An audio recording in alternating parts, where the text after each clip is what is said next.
Back off, dude. Ease on up out of my face. That's because I'm carrying, among other things, a cold steel Espada G10.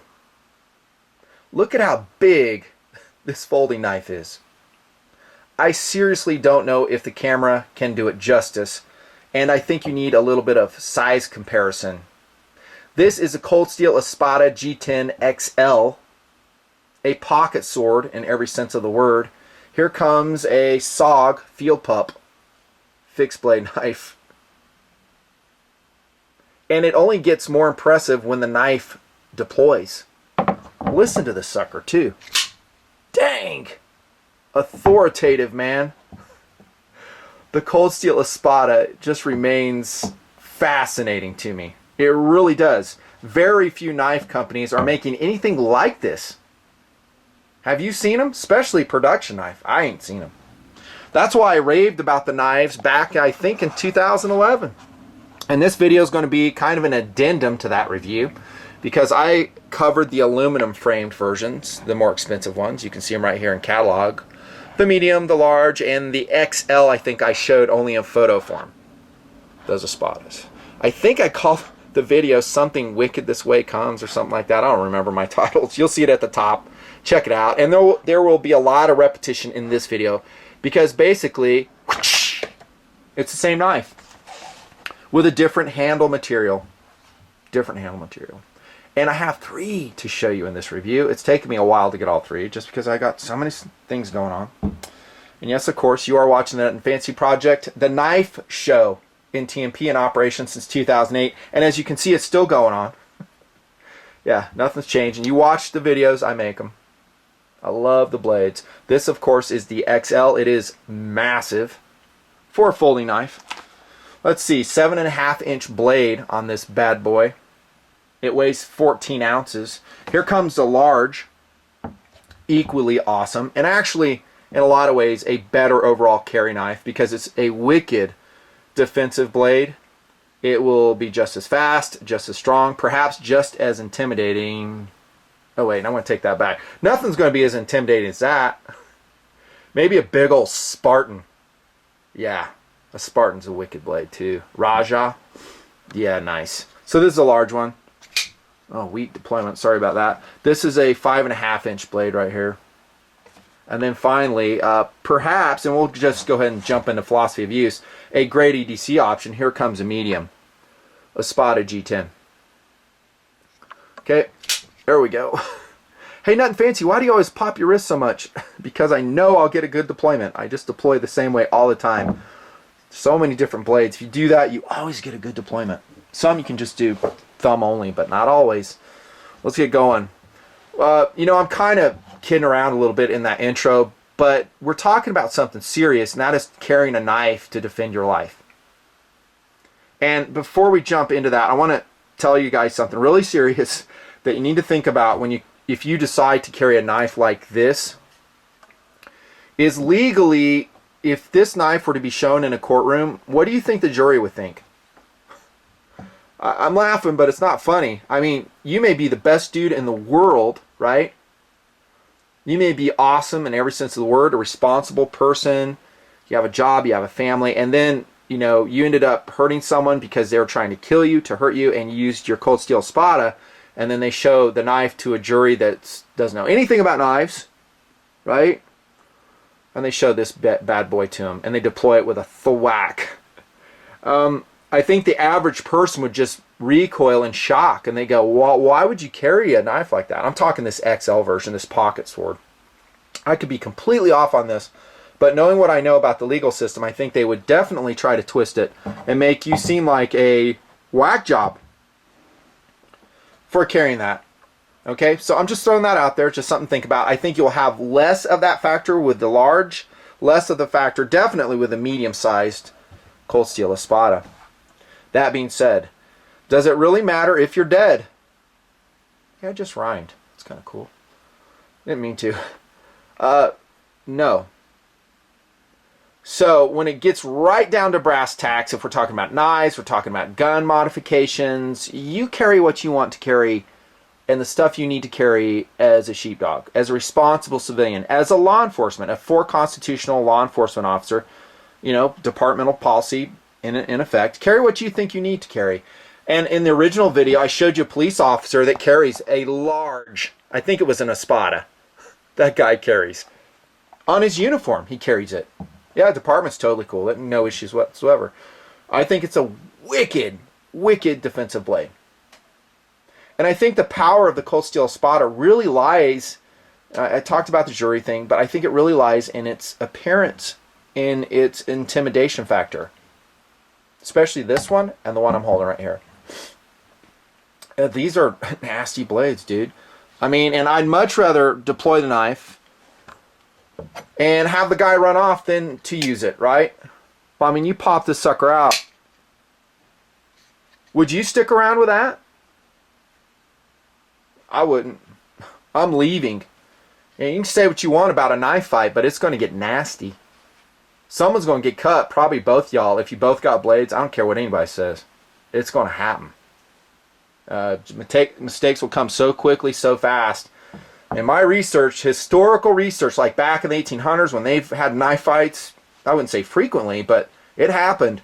Almost always, both contestants would get cut, brutally cut. We're talking, here we go, like intestines flowing out, all that stuff. Keep it real here, you know that. These are the kind of knives that they're very deadly. I mean, these knives are based on the Espada designs back in Spain, I believe. I think they talk about that in the kind of flowery copy they've written in the catalog here in Cold Steel. Defensive blades, absolutely. Which one would be your favorite, Nutton? I would say this one, the large. If I'm carrying a defensive blade, and that's its main purpose, and it's going to be coupled with a smaller EDC blade, you're looking at it right here. 5.5-inch blade, that is a lot of reach, and you guys know from watching my reviews, I'm an advocate of reach when you carry a tactical folding knife, and that's what we're talking about here. An emergency self-defense tool. I mean, this one's great too. You know, all the other stuff aside, legalities, if it ever goes to court. If you can deploy this and not cut yourself while you're deploying it, I mean, this is even better. It is a pocket sword. It's massive. Great lockup. We'll talk about that. And then I think this one too, great tactical blade. The medium. It's 3.5-inch blade. I generally like 4 inches or bigger on a tactical blade, but the thing is so darn strong. It has such great tactical ergonomics, which we'll look at here in just a second. Philosophy of use. Collectible, in the sense it gives you enjoyment. Yeah, we've talked about that lots of different videos. I'll just leave it at that. Just depends. This is a G10 version. It's a using knife, a utilitarian knife. Hunting, oh, maybe. I think you could get a lot better blade shapes than this Espada blade shape. It's got a really sharp tip on it. But there's a lot of skinny knives that have this profile, and they do just fine. I would say utility knife for that one, no. Definitely not for that one. This one, absolutely. The medium. I bet you the medium is the most popular. I haven't really talked to the TMP knife sellers about it. But knowing what I know about you guys, I bet you this one sells really well. This one should sell extremely well as a tactical folder. That's philosophy of use. That's all I'm going to say. I hope I told you about the weights. I think I did 14 ounces, 8.4 ounces, 5.2 ounces. Hey, Nutnfancy, we thought you liked the really light weights. I do, but look at what you're getting with these knives. The broad cutting surface, the broad blades, the strength of the lock. I'll take extra weight when it's giving me something in return and not just aesthetics. Aesthetics for me perhaps would be an all-metal bolster like that. Adding weight that I don't really want to have in it. These are pretty much solid G10 handles on here, and we'll cover that right now. It's aggressive G10, which Cold Steel is putting on this version of the Espada G10, and I absolutely love it. High traction, dude. Yeah, that's part of the formula for a defensive knife. That, and look at this deep choil right here, so we can really lock in. On this large one, I can lock my pinky back here. I can choke up. I don't know if I'd hold it like that, but about like that. If you need extra reach, you can choke back. So now you're improving the effective reach of your defensive tool. Love it. G10 is outstanding. And if you've been looking closely at the video, you might recognize a Nutnfancy modification on all three of these knives. Oh, he's got the JB Weld epoxy mod. That is correct, sir. I do. Yes, I know you can sand the G10 under there. I've done it with a number of knives. I never like it as much as this modification. There's the video at the top on how to do it. Posted, I think, back in 09. Whenever. So I just fill it in with JB Weld on the side that I want to fill it in, and then I'll sand it. It is a pain in the butt. I'm not going to lie to you. Once it's dried, I'll paint it. This is just Krylon camo paint, brown. Patriot brown coloration right there, dudes. Kind of marked up a little bit when I was putting it back together. Whatever, it's going to get marked up anyhow using it. I put this one in black, the XL. I think it looks better. That mod, it just looks cool. It looks semi-custom, and it really slides in and out of the pocket readily. That's the main reason I do it. Better than just sanding the G10, and it does not change the handle's dimension. Sometimes when you sand underneath the clip, you're like kind of creating a concave surface, and you're not going to get as much retention off the clip. And this one finally is what color? Wrong. OD. I know you're saying FD. I know you are. Guys like, oh, Nutnfancy likes the coyote brown, the FD. I do. But I just want to go with green on this. I thought it'd be cool. So that's olive drab. Cool handle modification. And in the medium, oh, still got enough room for a full hand grip. Can you extend off this one? Not quite as readily because you can't really hook your finger here comfortably. On the XL and large, you can. I mean, the room you got on this massive sword here is just tremendous. You can grip all the way back like that. And look at how much reach you have. For a thrust cut, for a swipe. Man, no, I'm not a knife fighting expert. I never want to be a knife fighting expert. I don't.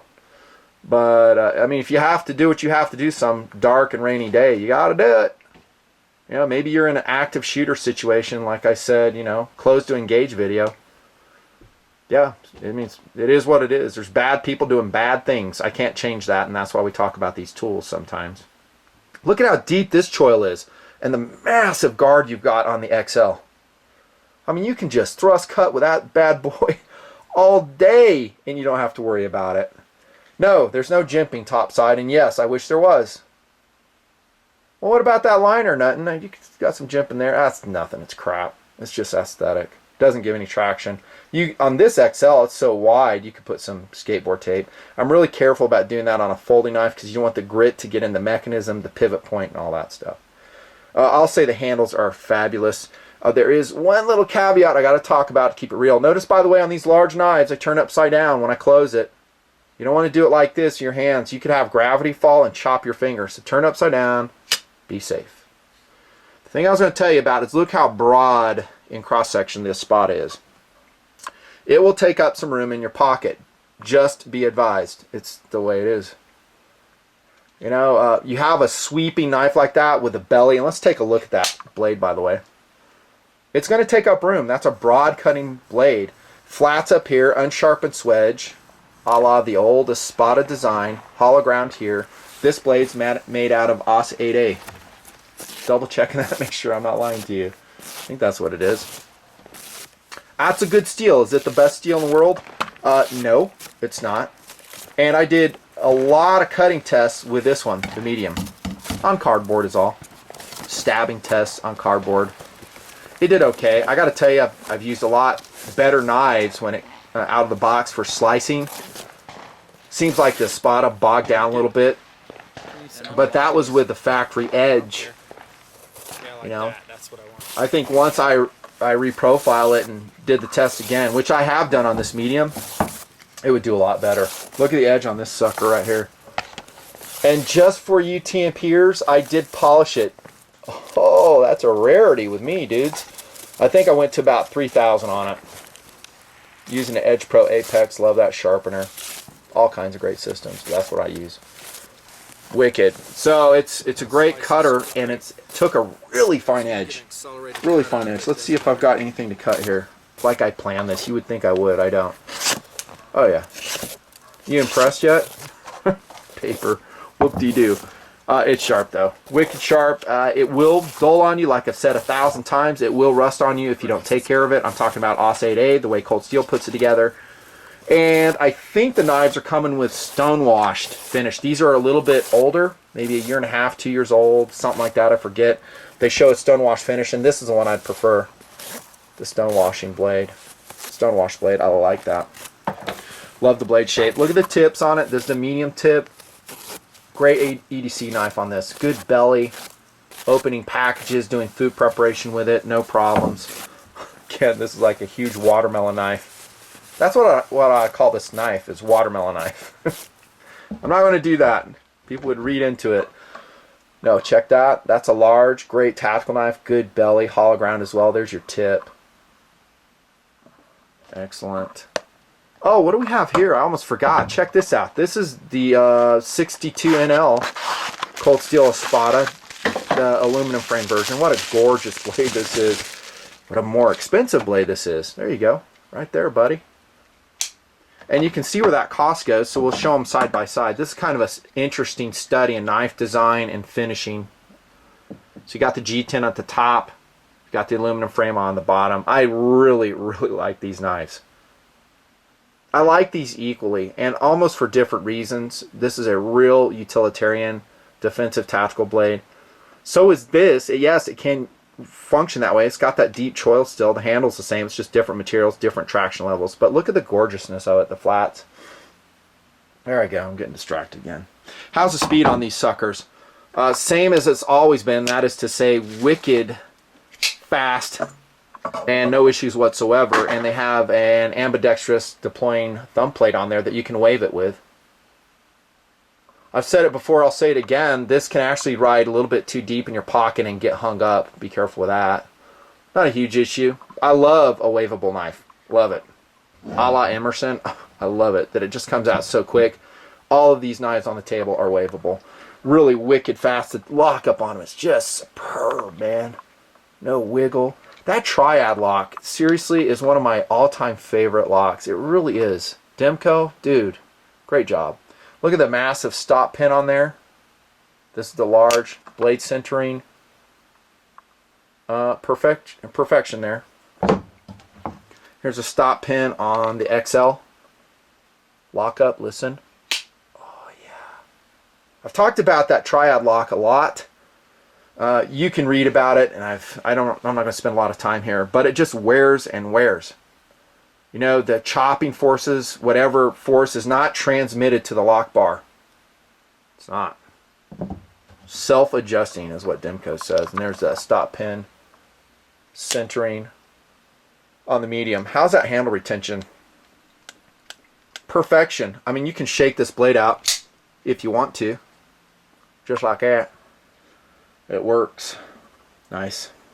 Ergonomics overall, I will say, other than the lack of jimping, you guessed it, are excellent. The clip is good enough.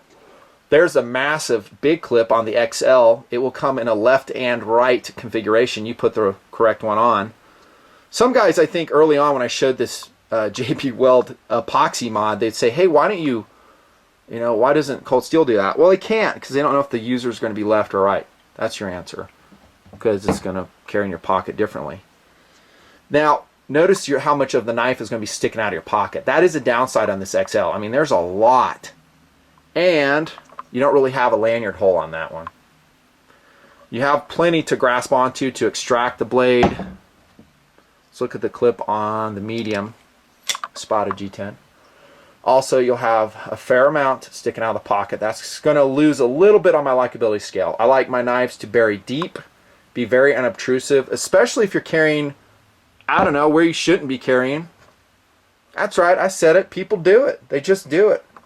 Can't help it. Just recognize that fact. This is the mount that'll be carried with a large version. These pocket clips are okay. They don't like totally excite me.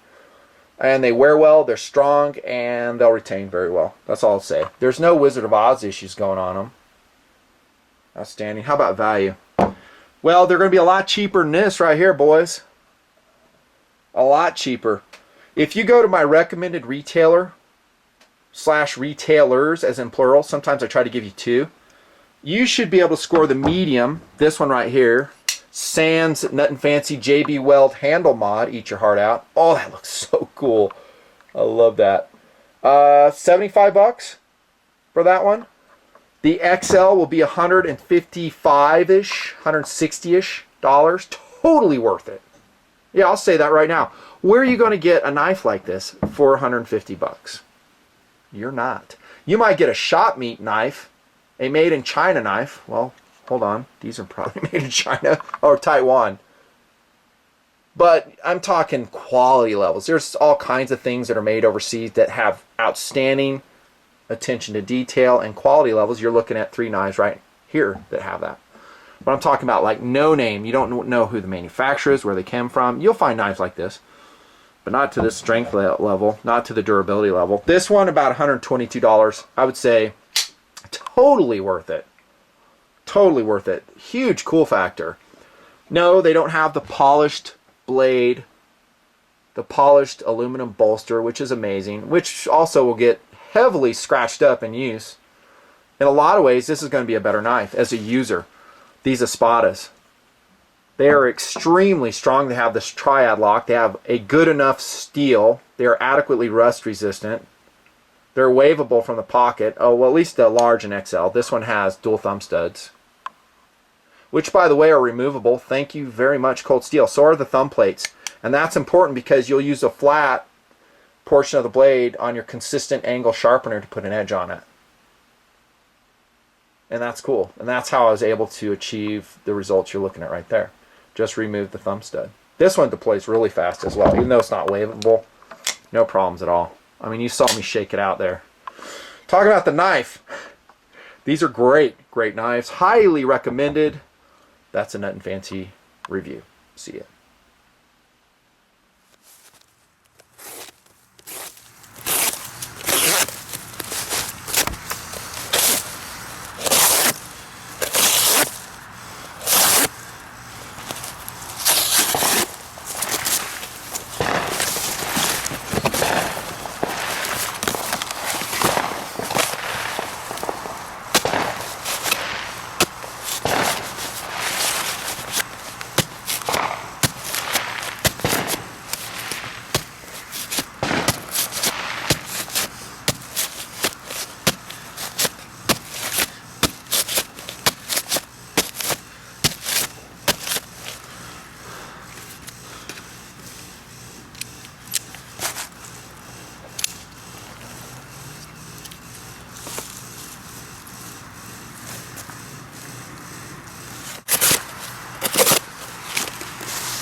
I love these locks.